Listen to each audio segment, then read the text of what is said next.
السلام علیکم ناظرین، میں ہوں منصور علی خان۔ اپنے ڈیجیٹل چینل میں آپ کو خوش آمدید کہوں گا۔ ناظرین، عمران خان صاحب کو آج آخری وارننگ مل گئی ہے۔ کس بات کی یہ آخری وارننگ ہے؟ اگلے 24 گھنٹے عمران خان صاحب کے لیے کیوں ضروری ہیں؟ ساری تفصیلات اس ویڈیو میں ابھی آپ کے ساتھ شیئر کرتے ہیں، لیکن کچھ اور بڑی اہم ڈیولپمنٹس ہیں جو پچھلے 24 گھنٹے میں ڈیولپ ہوئی ہیں، وہ بھی آپ کے ساتھ سب سے پہلے شیئر کریں۔ ایک خبر، بڑی انٹرسٹنگ خبر بھارت سے آئی ہے۔ بھارت میں جناب مرکزی حکومت نے یہ فیصلہ کیا ہے کہ ملک کے تمام 62 کنٹونمنٹ بورڈز، یعنی کینٹ کے جو ایریا ہیں، وہاں پہ بھی کینٹ کے ایریا ہیں، صرف پاکستان میں نہیں تھے، وہاں پہ بھی تھے، اور یہ زیادہ تر یہ کینٹ کے ایریاز جو ہیں وہ 1947 میں آزادی کے بعد سے، یہ بیسکلی انگریزوں کے کینٹ کے ایریاز ہوتے تھے، جو انہوں نے ہر شہر کے باہر ایک چھاؤنی بنائی ہوتی تھی تاکہ اس وقت کے، یعنی 1947 سے پہلے کی جو آبادی ہوتی تھی، سویلین آبادی ہوتی تھی، اسے کنٹرول کیا جا سکے۔ تو انگریزوں نے اپنے اپنے کنٹونمنٹ ایریاز بنائے ہوئے تھے۔ پاکستان کے اندر آپ جانتے ہیں لاہور ہو گیا، جیلم، پنڈی، مری، ان تمام جگہوں کے اوپر، کراچی، ہر جگہ کے اوپر کنٹونمنٹ ایریاز تھے۔ اسی طرح بھارت میں بھی مختلف شہروں میں یہ کنٹونمنٹ ایریاز بنے ہوئے تھے۔ 62 کنٹونمنٹ ایریاز کو اب ختم کرنے کا پلان بنایا گیا ہے بھارتی حکومت کی جانب سے، اور کنٹونمنٹ کے سٹیٹس میں تبدیلی کے لیے 27 اپریل کو باقاعدہ نوٹیفیکیشن جو ہے وہ جاری کیا گیا ہے۔ اس کے مطابق شہری علاقوں کو میونسپل اداروں کے حوالے اب کر دیا جائے گا، اور آرمی ایریا کو ملٹری اسٹیشنز میں تبدیل کر دیا جائے گا۔ اس طرح بھارت میں برطانوی نو آبادیاتی دور سے قائم کنٹونمنٹ نظام کا یہ خاتمہ ہو جائے گا۔ ان کو بھی تقریباً 75 سال لگ گئے یہ سب کچھ کرنے میں۔ بہرحال ہمارے یہاں پہ ابھی اس سلسلے میں کوئی ڈیولپمنٹ نہیں ہے، ہمارے یہاں پہ کنٹونمنٹ ایریاز جو ہیں وہ ویسے ہی برقرار ہیں۔ اور رپورٹ کے مطابق کنٹونمنٹ بورڈز ختم کرنے کا آغاز چین کے سرحد سے منسلک بھارتی ریاست ہماچل پردیش سے ہوگا، اور اس کنٹونمنٹ کو جلدی ہی ملٹری اسٹیشن میں تبدیل کر دیا جائے گا۔ مرحلہ وار جو ہے وہ یہ کارروائی ہوگی۔ اچھا جی، اس کے علاوہ ایک اور خبر یہ ہے کہ شہباز شریف صاحب ایک ہفتے کے لیے جناب غیر ملکی دورے کے اوپر چلے گئے ہیں، اور یہ دورہ جو ہے برطانیہ کا دورہ ہے، اپنے بھائی کے پاس گئے ہیں۔ ویسے صرف بھائی کے پاس نہیں گئے، وہاں پہ جو نئے بادشاہ ہیں برطانیہ کے، ان کی تاج پوشی کی شاہی تقریب میں شرکت کے لیے جو ہے وہ وہاں پہ گئے ہیں، اور وطن واپسی سے قبل وہ ترکیہ اور سعودی عرب بھی جائیں گے، تاہم اس حوالے سے ابھی حتمی پروگرام سامنے نہیں آیا ہے۔ تو ایک یہ بڑی امپورٹنٹ ڈیولپمنٹ ہے۔ یہاں پہ ایک جگہ پہ مذاکرات ہو رہے ہیں، وہیں پہ شہباز شریف صاحب جو ہے ایک بڑا طویل عرصہ جو ہے اپنے بھائی کے پاس بھی گزاریں گے وہاں پر۔ اچھا جی، اس کے علاوہ ایک اور خبر یہ بھی ہے کہ بلاول بھٹو زرداری SCO کا جو اجلاس ہے، جس سلسلے میں بھارت وہ جانے والے ہیں، اس سلسلے میں کئی صحافیوں کا آج ایک گروپ جو ہے اس نے واگا بارڈر کو آج کراس کیا ہے۔ اس میں کئی سینئر صحافی شامل ہیں، اعزاز سید بھی اس کے اندر گئے ہیں، منیز جہانگیری بھی اس کے اندر شامل ہیں، اور بھی دیگر جرنلسٹ ہیں جنہوں نے آج بارڈر کو کراس کیا ہے۔ تو بڑی اچھی ڈیولپمنٹ اس سلسلے میں یہ ہے کہ کئی سالوں کے بعد اس طرح پاکستانی جرنلسٹ کا ایک گروپ جو ہے اس نے بارڈر کراس کیا ہے، اور وہ بھارت سے جا کے اب رپورٹ بھی کریں گے۔ بلاول بھٹو کے اس دورے کے حوالے سے بطور فارن منسٹر کئی شک و شبہات تھے، لیکن بالآخر اب یہ طے پایا ہے کہ بلاول بھٹو جو ہے وہ جائیں گے۔ میرے لیے یہ ایک اچھی ڈیولپمنٹ ہے۔ اگر کسی طریقے سے آپس میں آمد و رفت کا یہ سلسلہ شروع ہوتا ہے اور کسی طرح آپس میں ڈائلاگ کے ذریعے معاملات طے ہوتے ہیں، تو I think that's a very good development. اور یہ جو آپس میں ایک تشنگی آئی ہوئی تھی دونوں ممالک کے درمیان، yes problems are there, yes there are pending issues جو دونوں ملکوں کے درمیان ہیں، لیکن جب تک آپ بات چیت نہیں کریں گے، میں اسی لیے ہمیشہ چاہے سیاسی معاملات ہوں، بین الاقوامی معاملات ہوں، میں ہمیشہ اس بات کا قائل ہوں کہ مذاکرات کے ذریعے ٹیبل کے اوپر بیٹھ کے جو ہے وہ ایشوز کو ریزالو کیا جا سکتا ہے۔ میرے لیے ایک بہت اچھی یہ ڈیولپمنٹ ہے کہ پاکستانی جرنلسٹ کا ایک گروپ بھی جو ہے وہ جا رہا ہے، اور وہاں سے وہ انشاءاللہ رپورٹ کرے گا کیا ماحول ہے، کس طرح وہاں پہ پرسیو کیا جا رہا ہے پاکستانی وفد کو۔ میرے خیال میں ایک امپورٹنٹ ڈیولپمنٹ یہ بھی ہوگی۔ اچھا جی، اب آ جائیں ذرا کچھ قانونی معاملات کے حوالے سے، اور وہ قانونی معاملات کے اندر ایک بڑی انٹرسٹنگ ڈیولپمنٹ یہ ہے کہ عمران خان صاحب جو ہیں وہ کل ہم نے آپ کو اپنے پچھلے ویلاگ کے اندر بھی رپورٹ کیا تھا کہ ان کی ٹانگ میں ذرا سوجن ہو گئی ہے۔ بیسکلی کل وہ جو لاہور ہائی کورٹ گئے تھے اپنے کیس کے سلسلے میں، تو وہاں پہ بتایا گیا، اس کے بعد جب انہوں نے اٹینڈنس وہاں پہ دے دی تو اس کے بعد بتایا گیا کہ جی ان کی وہ جو ٹانگ کا ایشو تھا اس میں سوجن ہو گئی ہے، اور اس سلسلے میں اس کے بعد شوکت خانم کے میڈیکل بورڈ کے سامنے وہ حاضر ہوئے، اور میڈیکل بورڈ نے جو ہے انہیں مکمل آرام کا مشورہ دیا ہے۔ انہوں نے کہا کہ آرام نہ کیا تو عمران خان کی متاثرہ ٹانگ میں سوجن بڑھ سکتی ہے، اور سوجن بڑھنے سے انفیکشن بھی جو ہے وہ ہو سکتی ہے۔ سوجن سے انفیکشن ہوا تو دوبارہ آپریٹ کرنا پڑے گا، اور عمران خان صاحب کو مشورہ دیا ہے کہ غیر معمولی نقل و حرکت سے پرہیز کریں، متاثرہ ٹانگ پر دباؤ ڈالنے سے پرہیز کریں۔ یہ ایک آفیشیل جو ورژن ہے وہ یہ ہے۔ اب اس کے اوپر مریم نواز صاحبہ نے ایکچولی ٹویٹ کیا انہوں نے کہا کہ جی ٹانگ پر دباؤ ریلی میں شرکت کرنے سے نہیں آتا یا صرف عدالت میں پیش ہونے سے آتا ہے. سو میرے خیال میں نہیں کرنا چاہیے تھا اس قسم کا کامنٹ. میں ہمیشہ یہ کہتا ہوں کہ یار اگر کسی کی مطلب واقعی جینون ایک صحت کا ایشو ہے, مطلب یہ اگر آپ اس کو وائس ورسا 1 منٹ کے لیے کر دیں, 1 منٹ کے لیے اس ساری چیز کو وائس ورسا کر دیں, تو نواز شریف صاحب کی خرابی صحت کے اوپر بھی بہت سی کامنٹری ہوتی ہے. بہت سے لوگ مطلب خاص طور پہ پاکستان تحریک انصاف یہی کہتی ہے, ان کے پلیٹلیٹس کا مذاق اڑایا جاتا تھا, ان کے صحت کے بارے میں مذاق اڑایا جاتا تھا کہ جی بالکل کوئی پرابلم نہیں تھی, اور بلا وجہ آج عمران خان صاحب کا یا پی ٹی آئی کا یہی موقف ہے کہ جی وہ جتنی میڈیکل رپورٹس انہوں نے جمع کرائیں وہ ساری فیک تھیں, جھوٹ تھیں, پلیٹلیٹس کا کوئی چکر ہی نہیں تھا, اور وہ بالکل فرسٹ کلاس تھے. اور آپ دیکھ لیں وہ تب سے گئے ہوئے, نہ ان کا علاج کمپلیٹ ہو رہا ہے, وہ سعودی عرب چلے جاتے ہیں عمرہ کرانے کے لیے لیکن پاکستان نہیں آ سکتے. اس طرح کی باتیں کی جاتی ہیں.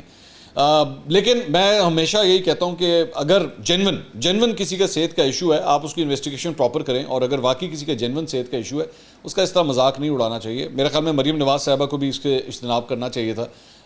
ہو سکتا ہے کہ واقعی جینون ان کا ایشو ہو, وہ اور بات ہے کہ واقعی آج عمران خان صاحب کی عدالت کے اندر بھی پیشی تھی, ہونی تھی, لیکن نہیں آئے, وہ نہیں آئے. اس کی میں ڈیولپمنٹ ابھی آپ کو بتاتا ہوں کہ کیا ہوا. تو بہرحال یہ ایک ایشو جو ہے وہ سامنے آیا ہے. اب اس میں جو کیسز ہیں جو عمران خان صاحب سے ریلیٹڈ تھے اس میں اب کیا ڈیولپمنٹ ہوئی, کیونکہ وہ نہیں آئے اور وہ یہی بتایا جا رہا ہے کہ ٹانگ کی سوجن کی وجہ سے نہیں آئے. اب اس کے اندر مزید کیا ڈیولپمنٹس ہوئی ہیں. بیسیکلی ایک کیس تھا محسن شاہ نواز رانجھا پر حملے کا. اس کیس میں عبوری ضمانت کے لیے اسلام آباد ہائی کورٹ میں عمران خان صاحب کی درخواست کے اوپر سماعت ہوئی. اس پہ سماعت کے آغاز پر چیف جسٹس اسلام آباد ہائی کورٹ عامر فاروق صاحب نے عمران خان صاحب کی عدم حاضری پر برہمی کا اظہار کرتے ہوئے سوال کیا کہ بتائیں کہاں پہ ہیں درخواست گزار. عمران خان صاحب کے وکیل نعیم حیدر نے عدالت کو آگاہ کیا کہ وہ نہیں آ سکتے, ہم نے استثناء کی درخواست دائر کر دی ہے. چیف جسٹس نے کہا کہ جی کہاں ہے استثناء کی درخواست, تو نعیم حیدر صاحب نے کہا جی درخواست دائر ہو گئی ہے. چیف جسٹس نے بڑی برہمی کا اظہار کرتے ہوئے کہا کہ ہم نیچے آ گئے ہیں یا وہ اوپر آ گئے ہیں, عدالتوں کا مذاق بنا رکھا ہے, ہائی کورٹ کو سول کورٹ سمجھ رکھا ہے. چیف جسٹس نے پھر متنبہ کیا کہ عدالتی وقت تک عمران خان پیش نہ ہوئے تو عبوری ضمانت ہم خارج کر دیں گے. بعد ازاں اسلام آباد ہائی کورٹ نے عمران خان کی عدالتی اوقات میں پیشی تک درخواست سے ضمانت کی سماعت میں وقفہ کر لیا.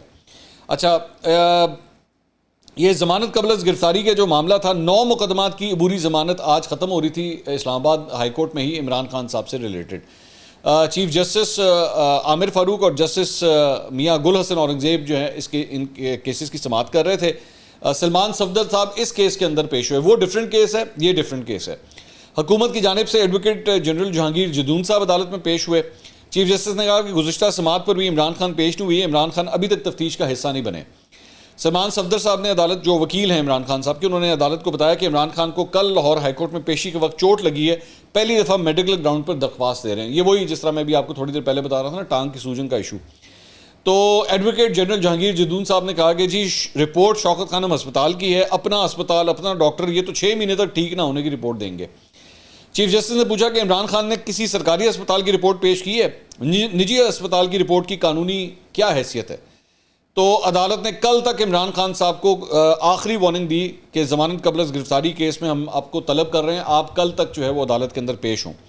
سلمان صفدر صاحب نے کہا کہ جی 2-3 روز کی مہلت دے دیں تاکہ عمران خان کی صحت بہتر ہو جائے. چیف جسٹس نے کہا قانون سب کے لیے برابر ہے, عمران خان کل عدالت میں پیش ہوں.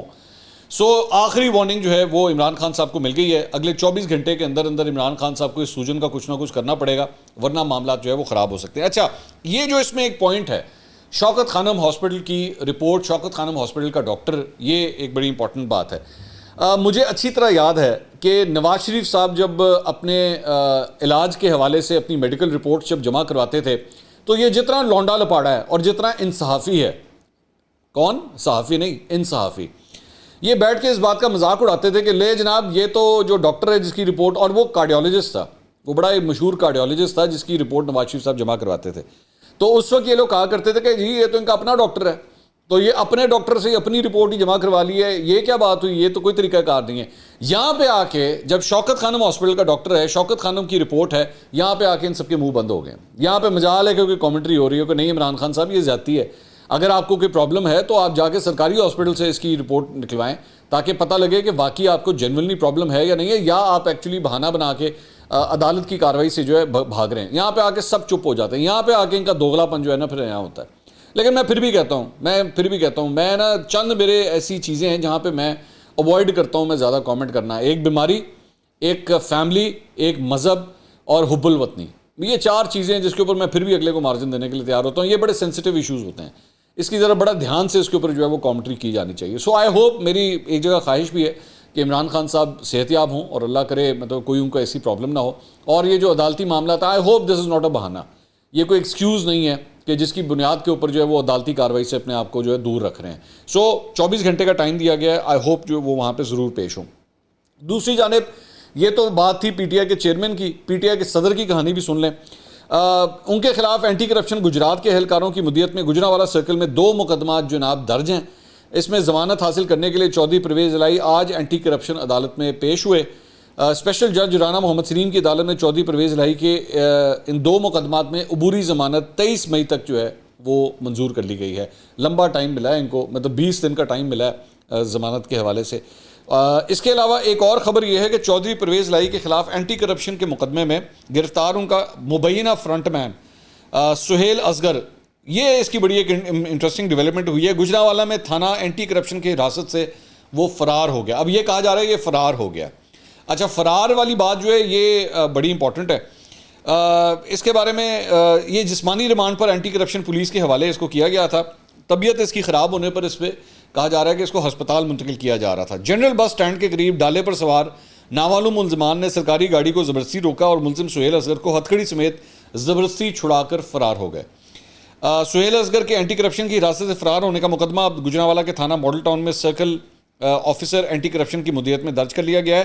7 نامعلوم مسلح افراد کے خلاف یہ مقدمہ درج کیا گیا ہے. اب کچھ نہیں پتا کہ اس کو کس نے فرار کروایا ہے, بس یہی پتا ہے کہ نامعلوم افراد تھے جو اسے فرار کروا گئے. اب فرار کروایا گیا ہے یا کہیں اور لے جایا گیا ہے, سانو کچھ نہیں پتا ہے بارے. ہمارے پاس جو ہے نا یہ بس اتنی انفارمیشن ہے جو ہم آپ کو دے سکتے ہیں. اس کے علاوہ ایک اور ڈیولپمنٹ یہ ہے جناب کہ الیکشن کمیشن نے پنجاب میں 14 مئی کو انتخابات کے حکم پر نظر ثانی کے لیے سپریم کورٹ میں باقاعدہ درخواست دائر کر دی. انہوں نے ہاتھ کھڑے کر لینے جناب, اسی نہیں کر سکتے, یہ نہیں ہو سکتا. 14 مئی کو الیکشن نہیں ہو سکتے. باقاعدہ طور پہ الیکشن کمیشن کی جانب سے اب یہ درخواست دائر کر دی گئی. ہونے بھی نہیں تھے, ظاہری بات ہے, اب تو صرف 11 دن دور ہے جو 14 مئی کی ڈیٹ ہے, تو الیکشن کمیشن نے کہا یہ نہیں ہو سکتے. انہوں نے کہا جی 4 اپریل کے فیصلے پر آپ نظر ثانی کریں. الیکشن کے انعقاد سے متعلق آرٹیکلز کو ایک ساتھ پڑھا جائے. سپریم کورٹ کے پاس انتخابات کی تاریخ دینے کا اختیار نہیں ہے. سو الیکشن کمیشن سپریم کورٹ کو بتا رہا ہے کہ بھائی جان آپ کے پاس کیا اختیار ہے اور کیا اختیار نہیں ہے. عدالت نے تاریخ دے کر اختیارات سے تجاوز کیا ہے. الیکشن کمیشن نے کہا کہ عدالت قانون کی تشریح کر سکتی ہے, قانون کو دوبارہ نہیں لکھ سکتی ہے. با اختیار الیکشن کمیشن وقت کی ضرورت ہے. سیکیورٹی اور فنڈز فراہم نہیں کیے گئے. بیلٹ پیپرز کی چھپائی اور دیگر امور کے لیے فنڈز نہیں ملے. تو بیلٹ پیپر ہی ابھی تک نہیں چھپے ہیں کیونکہ اس کے لیے فنڈز ہی نہیں ملے.